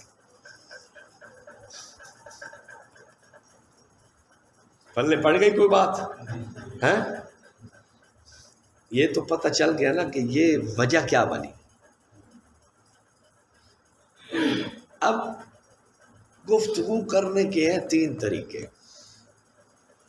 ادعو الی سبیل ربک بالحکمہ، دلیل سے بات سمجھانا، والموعظۃ الحسنہ، فضائل مناقب سنا دینا، وجادلہم باللتی ہی احسن، الزامی جواب دینا۔ اپنوں کے لیے تو پہلے 2 طریقے ہیں۔ مولوی صاحب سونے کی دعا پڑھ لی آپ نے، آپ ٹیک لگا کے بیٹھ گئے، اللہ بسم کا منہ تو گئے یاد رکھ رہے ہو کہ وہ رات تو میں جاگتا رہا ہوں اور سو آ رہے ہیں، کمال ہے۔ تو 2 عورتیں لڑ رہی تھی، ایک کہتی تھی آج بدھ ہے، دوسری کہتی تھی نہیں جمعرات ہے، ادھر سے ان کا گھر کا فرد آ گیا، مرد اس نے کہا کیوں لڑ رہی ہو؟ کہتی یہ بوجھ کہتی ہے میں میں الو کا پٹھا ہوں جو جمعہ پڑھ کے آ رہا ہوں، تم جھڑ لگڑ رہی تو مولانا ساری زبان ہے چند اٹھ نہ رونے دے بورے روپ ہے، اونٹ جو بیچارہ بوجھ اٹھا کے چل رہا ہے اس کو تو تکلیف نہیں ہے، جو اوپر بورا پڑا وہ تھک گیا ہے کہ میں تو تھک گیا ہوں۔ تو آپ آرام سے بیٹھے ہوئے ہیں، سفر میں پھاٹ کے آیا ہوں، رات 3 بجے تک جاگتے جاگتے یہاں آپ کے پاس پہنچا ہوں اور آپ سو رہے ہیں۔ سونا تو مجھے چاہیے تھا، سو آپ رہے ہیں۔ اچھا چلو میں گفتگو مزید آگے نہیں لے جاتا، اس کا مطلب ہے کہ مولانا سو رہے ہیں تو اثر آپ پہ بھی پڑے گا، تو کوئی نہیں، گفتگو کو پھر زور کے بعد رکھیں گے انشاءاللہ، ادھر ہی ہیں آپ، تو انشاءاللہ عبارات آپ کے ذہن میں ڈالیں گے۔ تو 3 طریقے ہیں گفتگو کے، ایک عوامی خاص لوگوں کا اور ایک مجادلین اور مناظرین کا، مخالفین کا۔ مخالف کو لمبی چوڑی بات نہ سمجھاؤ، الزامی جواب دو جال بھائی۔ عوام الناس کو آپ یہی سمجھاؤ گے کہ ہمارے بڑوں کی بڑی محبت حضور کے ساتھ تھی، وہ بڑے خوش ہو گئے، نعرہ تکبیر، علماء دیوبند، حضرت نانوتوی، سید عطا اللہ شاہ بخاری زندہ باد، خوش ہو گئے۔ ایک واقعہ آپ نے سنانا ہے ان کی محبت اور عقیدت اور الفت کا، زبردست، علماء دیوبند فلانا فلانا اکابرین دیوبند زندہ باد زندہ باد، وہ خوش ہو گئے۔ ان کو دلیلوں کی ضرورت ہی نہیں ہے، عشق و محبت کا تھوڑا سا آپ جھلک دکھائیں گے کہ حضرت تھانوی کی عشق کی کیا بات تھی، حضرت مدنی کا عشق کیا تھا، فلاں کا عشق کیا تھا، بس وہ خوش ہیں اس پہ۔ پڑھے لکھے آدمیوں کو آپ کو دلیل سے سمجھانا پڑے گا، اصل بات ان کو سمجھاؤ گے، واقعہ بتاؤ گے اور اس واقعہ کے تحقیقی جواب دو گے، وہ خوش ہو جائیں گے۔ بریلویوں کو آپ کو ضرورت نہیں ہے کہ اس کے تحقیقی جواب دیں، اس کے الزامی جواب لائیں، کوئی عبارت پیش کرتا ہے اس پہ الزامی جواب آئے، بس بریلویوں کو یہ علاج ہے۔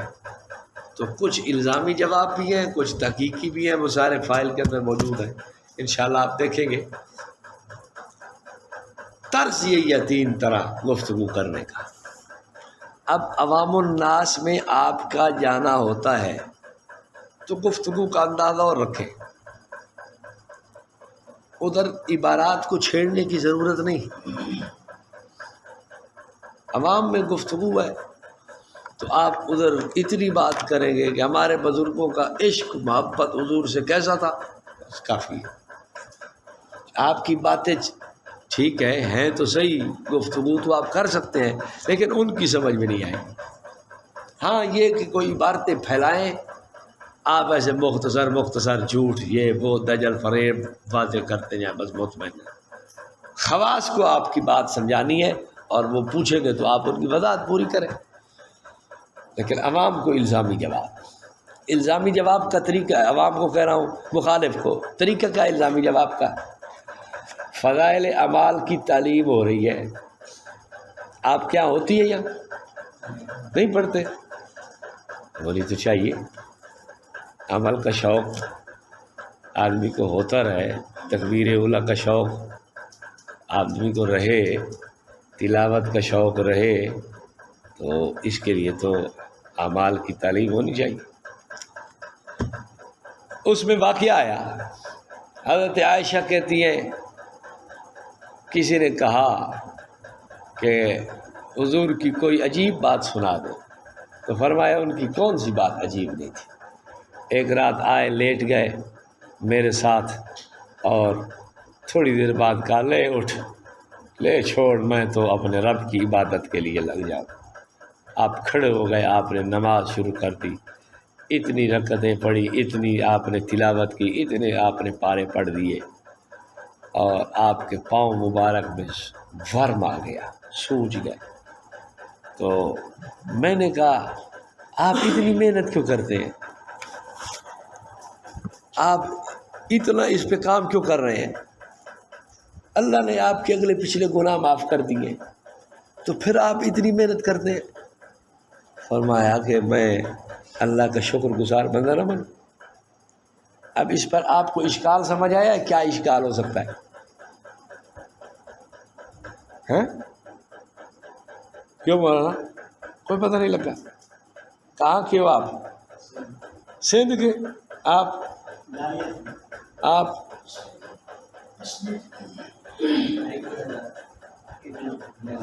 میاں والی؟ کوئی کنواری والی بھی ہے؟ میاں والی تو ہے، کوئی کنواری والی بھی ہے؟ ہاں مظفر گڑھ، خانے والا، تو پورے ملک کی نمائندگی ہے، اس پر اشکال کیا ہے؟ بریلویوں کو کوئی اشکال اس پہ آپ کو کبھی سننے میں ملا ہے؟ میں عرض کرتا ہوں توبہ توبہ توبہ توبہ توبہ، تم نے حضور کو گناہگار کہہ دیا، اوئے ہوئے ہوئے ہوئے ہوئے، ہمارے نبی گناہگار تھے، تم کہتے حضور کے اگلے پچھلے گناہ معاف کر دیے گئے۔ توبہ توبہ، فضائل اعمال کو پھینک دو اٹھا کے، یہ تو گستاخیوں سے بھری ہوئی کتاب ہے، تم نے اس کو لا کے یہاں رکھ دیا ہے، نہیں برداشت ہوگی یہ کتاب، آپ بھی گستاخ دیوبندی نبی کو نہیں مانتے۔ اب مخالف کو طویلیں سمجھانے کی ضرورت نہیں کہ گناہ کیا ہوتا ہے، کیا یہ ہے وہ ہے، حسنات الابرار سیئات المقربین، یا گناہ کے لفظ کی ترجمہ اور تفسیر ہر اعتبار سے ایک جیسی نہیں ہوتی، شخصیت اور حیثیت کے اعتبار سے معنی میں فرق آتا ہے۔ انک میت و انہم میتون، تو موت میں فرق ہے یا نہیں ہے؟ وَلَقَدْ ہمت بِهِ وَهَمَّ بِهَا، ہم میں فرق ہے یا نہیں ہے؟ اللہ یستہزئ بہم، اللہ یستہزئ بہم، اور انما نحن مستہزئون، استہزاؤں میں فرق ہے یا نہیں؟ مکروا ومکر اللہ، فرق ہے یا نہیں؟ یکیدون کیدا واکید کیدا، فرق ہے یا نہیں؟ ان المنافقین یخادعون اللہ وهو خادعهم، فرق ہے یا نہیں؟ گناہ میں بھی فرق ہے نبی اور امتی کا، ایسے چکروں میں آپ کو پڑھنے کی ضرورت نہیں۔ آپ کہیں اچھا گستاخی ہو گئی، اللہ ہے کوئی پوچھنے والی بات ہے، کافر ہے، ان کے مولویوں نے لکھی ہیں کتابیں، گستاخ ہیں، ایسے ترجمے کرنے والے کافر ہیں۔ لکھ دو حضرت جی، بات دین کی ہے، لکھ لینی چاہیے، آپ لکھ دینا مجھے، میں لکھ لیتا ہوں، بھائی جو ایسا ترجمہ کرے آپ کے اگلے پچھلے گناہ ماؤ تو کافر ہے، تو آپ دستخط فرما دیں نیچے، میں لوگوں کو تو بتاؤں نا کہ حضرت نے فرمایا اتنی بڑی بات، ہاں کر دیتے ہیں دستخط۔ اب آپ کے پاس بریلویوں کی کتابیں ہوں، احمد رضا خان کا ابا نقی علی خان، اس کو آپ اٹھا لیں، اس کی کتاب ہے الکلام الاوضح فی تفسیر سورہ علم نشرح، ایک اس کا اور بھی نام ہے انوار جمال مصطفیٰ صلی اللہ علیہ وسلم، یہ آپ کے پاس ہو۔ اس کی ایک کتاب ہے فضائل دعا، باپ بیٹے دونوں نے مل کے لکھی ہے، وہ آپ کے پاس ہو۔ نئے ایڈیشن میں تو انہوں نے گڑبڑ کر دی ہے، لیکن پرانا ایڈیشن وہ آپ کے پاس ہو، دو کتابیں ہو گئی۔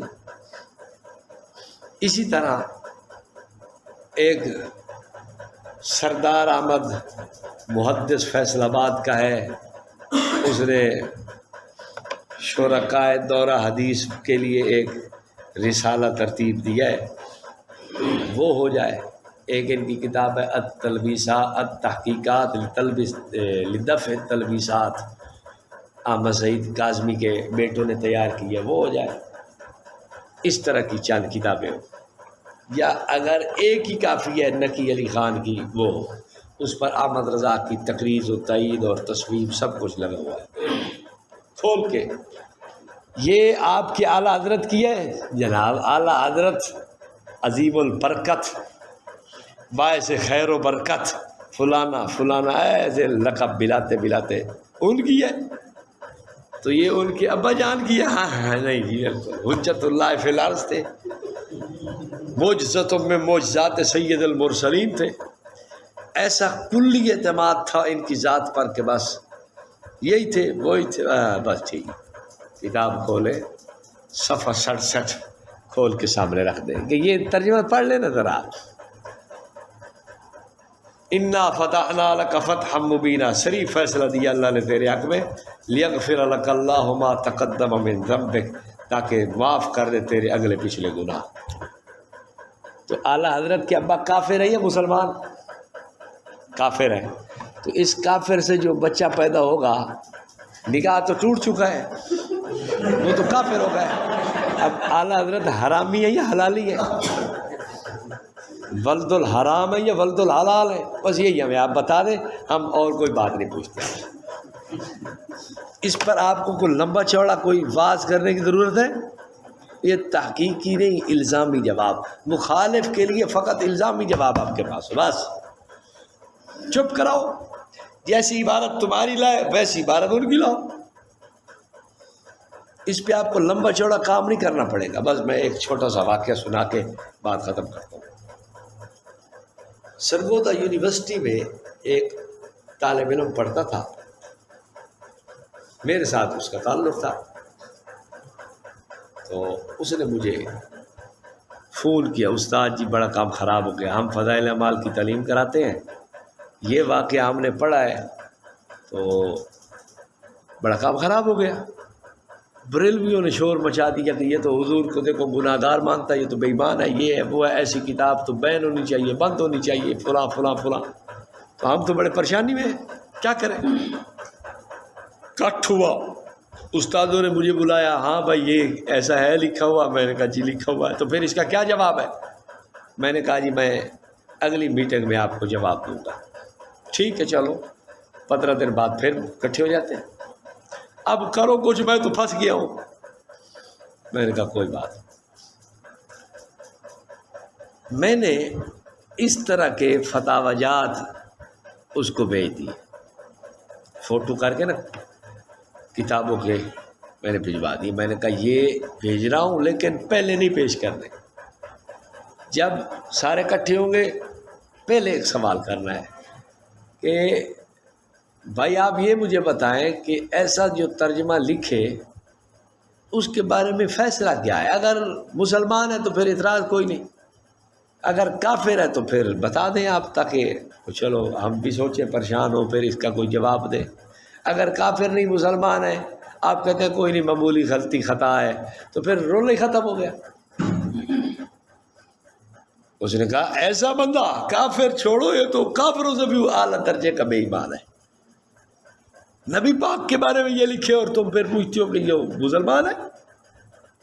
اس نے کتابیں کھولنی شروع کر دی اور دکھانے، یہ دیکھیں جی اعلیٰ حضرت کے ابا جان، یہ ان کا فتویٰ ہے، یہ ان کی کتاب ہے، یہ اعلیٰ حضرت کی کتاب ہے، یہ فلاں اعلیٰ حضرت ہے، یہ فلاں ادنا حضرت ہے، فلاں وسطیٰ حضرت ہے، یہ سارے حضرت جو ہے یہ سارے کافر اور بے ایمان ہیں۔ آپ کی بات سے پتہ چل گیا۔ وہ تو ایسا دیکھتا رہ گیا، ہکا بکا میں یہ ہو کیا گیا میرے ساتھ، سارا معاملہ ہی الٹ میرے اوپر پڑ گیا۔ اوئے ہوئے ہوئے، چپ۔ پروفیسروں نے کہا دو جواب، چپ۔ بھائی کیا بات ہے؟ بس سر پھر اس پہ بات کریں گے۔ کیا پھر بات ہونی تھی؟ آج آج بھی وہاں فضائل اعمال کی تعلیم چل رہی ہے، جاری ہے۔ تو بات یہ ہے کہ آپ کو کوئی لمبے چوڑے اس پہ مسئلے کی ضرورت نہیں ہے، بس آپ کے پاس الزامی باتیں ہوں، بس آپ کا دعویٰ، دلیل، مدعا وہ پوری طرح ثابت ہو جائے گا۔ سمجھانے کی ضرورت اپنوں کے لیے، وَخْفِضْ جَنَاحَكَ لِلْمُؤْمِنِينَ، آپ کو نرمی اپنوں کے لیے کرنی ہے، رحماء بینہم، آپ اپنے لیے نرم ہیں، اپنوں کے لیے خیال رکھیں کہ ان کو میں پیار سے سمجھاؤں، محبت سے سمجھاؤں، ان کو پوری تگ و دو سے ان کی اصلاح کر کے ان کو سمجھاؤں گا۔ لیکن دشمن کے لیے اتنی نرمی کی ضرورت نہیں، بس چٹ منگنی تے پٹ ویا سائڈ دے مارو پرا، ہم وقت اس پہ ضائع کیوں کریں؟ میں موٹا سا جواب دیا، چلو چھٹی، ٹھیک ہے۔ انشاءاللہ پھر اگلی نشست میں ہم عبارات پہ کلام شروع کر دیں گے، یہاں تک آپ کو کچھ بنیادی چیزیں، اس کی غرض و غایت، اس عبارتوں کے اوپر اعتراض ہونے کی وجوہات، وہ میں نے کچھ چیزیں آپ کے سامنے رکھ دی ہیں، انشاءاللہ مزید تفصیل آگے آ جائے گی۔ وآخر دعوانا ان الحمدللہ رب العالمین۔ سبسکرائب کریں ہمارے چینل کتاب زندہ کو اور بیل آئیکن کو دبائیں لیٹسٹ ویڈیوز دیکھنے کے لیے۔